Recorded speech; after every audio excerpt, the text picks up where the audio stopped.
Here are the 3 big reasons why you're not losing weight. What's up, guys? It's Anthony from AB Fitness Center, where we help you to lose body fat, gain muscle, and get stronger. Today, we're going to be talking about why you're not losing weight. You're trying all these different things. Why you're not losing weight? What the hell is going on? We're going to fix it today. I'm going to explain why and what you can do to fix that. If you haven't already, please make sure you hit that subscribe button. This way you never miss a beat and you get real life, applicable fitness information without the fluff. And if you haven't already, head on over to Instagram at AB Fitness and give me a follow there. If you have any questions, I'll feel free to answer them for you. So let's get rolling. Reason number 1 why you're not losing any weight. You're overestimating your activity. So many people think that they're doing so much more than they're actually doing. They think their activity level is a lot higher. Oh, I took the stairs today, I worked out today, and then when they do that, they typically eat more food after as kind of like an reward. Like they reward themselves for doing that. So, okay, I had a really hard workout today at the gym, so it's okay if I have a couple cookies.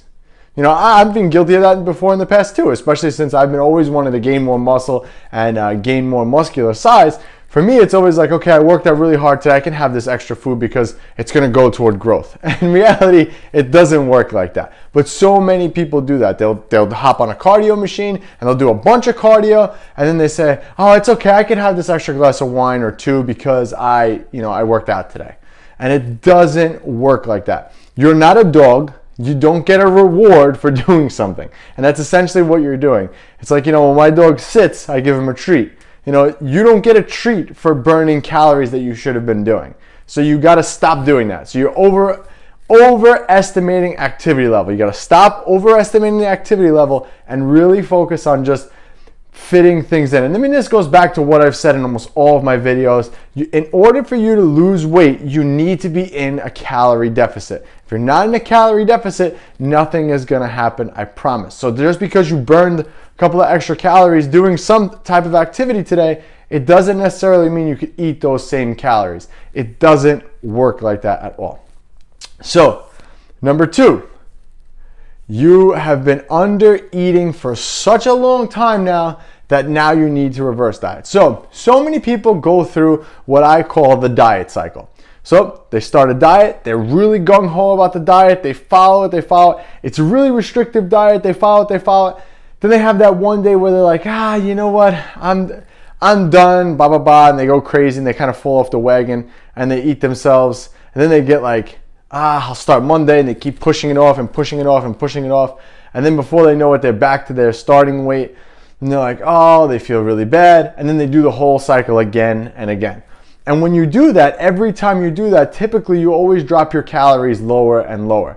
So if the first diet you did was 1,600 calories, you went through that, the next time you're going to say, okay, I got to get more aggressive. I got to go harder. And you drop it to 1,200. Now you're basically maintaining your physique on like no calories. You need to be able to repair that metabolism, and that takes a little time to do. That's something called reverse dieting, and something that's actually necessary. So typically, this is how it typically works. So someone will come to us and I'll get them to their goal weight, and then what we'll do is we'll spend a little bit of time reverse dieting them and rebuilding back their metabolism, because unlike what most people think, when you diet, your metabolism is not faster. It's actually slower. Your fat-burning hormones are the highest when you're overeating. So, and that's to prevent your body from getting too over the limit, like your genetic set point. Like your body doesn't want you to get over a certain amount. You could definitely push that limit, but you ever notice how like you hit a kind of a certain point with weight and it doesn't go any more than that? That's kind of like that point.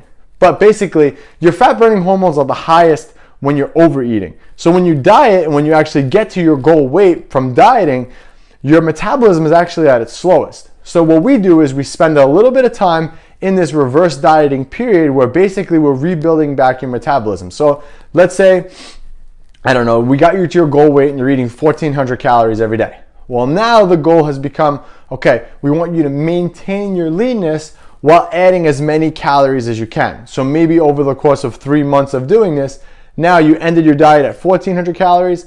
Now you're ending it at almost 2,000 calories, but you're at the same weight. And that's great because that means that you have raised your metabolic limit. So that's essentially what reverse dieting is. And when you diet for a long period of time and you never go through that phase, your body never recovers from being such low calorie.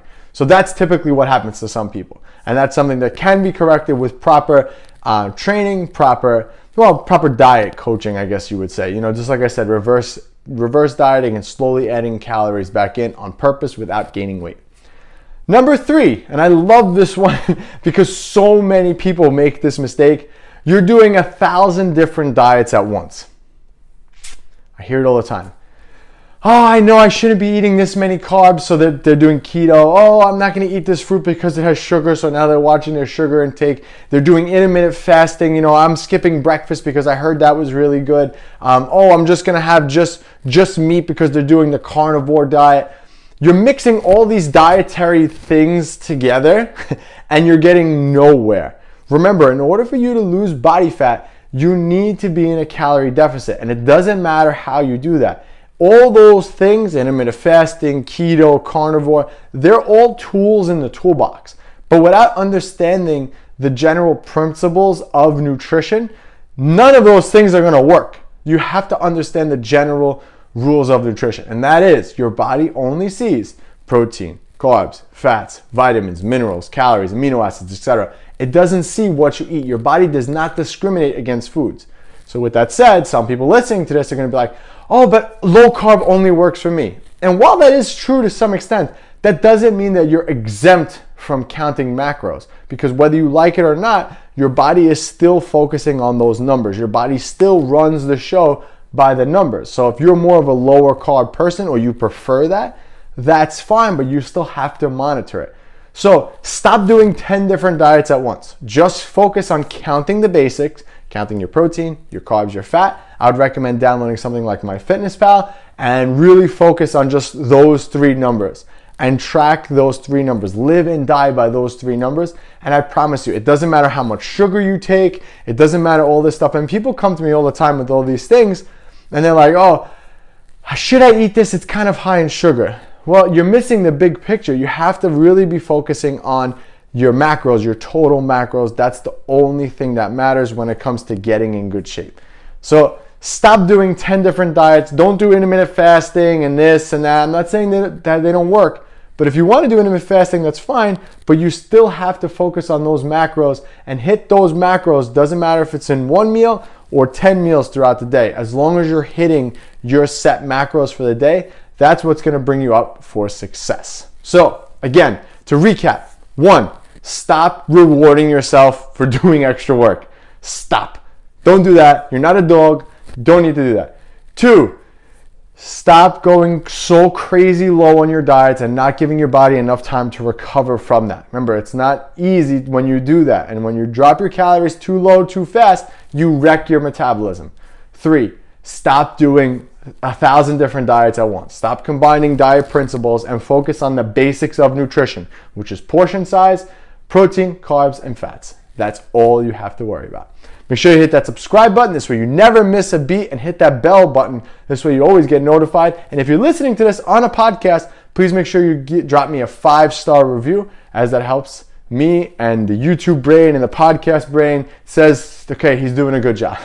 All right, guys, I'll catch you on the next one.